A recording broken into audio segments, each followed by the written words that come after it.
There are a lot of Americans who believe that the Second Amendment to the Constitution is outdated because when the Founding Fathers were writing it, they couldn't have fathomed how powerful the weapons of modern government would be, and therefore there's no need for citizens today to be able to keep and bear arms because they have no chance of overthrowing this overarching government. However, if you take this level of thinking and apply it to other provisions of the Constitution, which as a whole was written to prevent overly powerful government, you'll see how ridiculous this is.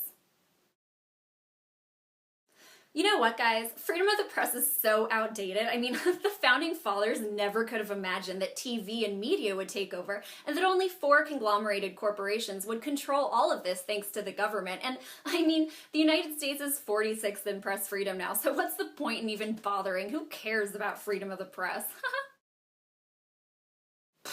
Who cares about the Fourth Amendment? It's so outdated. I mean, the Founding Fathers couldn't have conceived of iPhones and the NSA and the fact that they could tap everyone's phone in the entire world, but they're doing it now, and who really cares about privacy anyway? I mean, what's done is done, and unwarranted searches and seizures in the form of raids?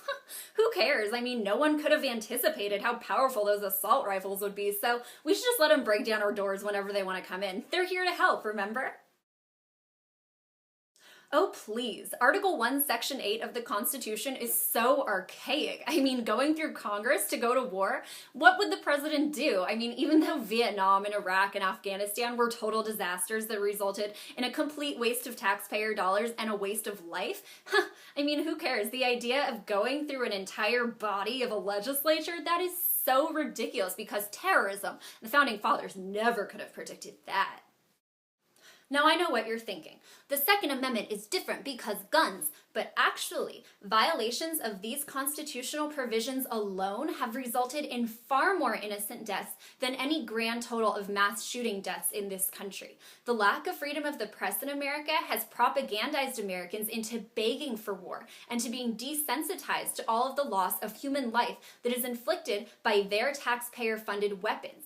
And the fact that in this country, police can break into homes and point assault rifles at people has resulted in far more loss of innocent life every single day because police have no regard for due process of law or human life. And that the president can declare war on whatever country he wants without going through Congress, even though they probably vote yes, has resulted in the deaths of hundreds of thousands of innocent people over the course of decades. And all of these constitutional violations are backed up with guns, as are the violations that don't necessarily result in death. So it's time to stop quibbling about an amendment that allows people to defend themselves and start looking at the people who have full legal access to guns and what they do with them.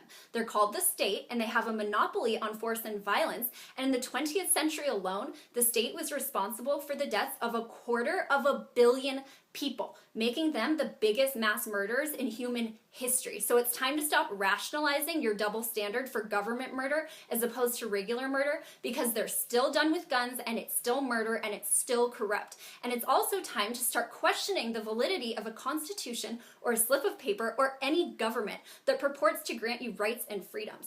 You have rights and freedoms because you are a human and they are innate to your existence.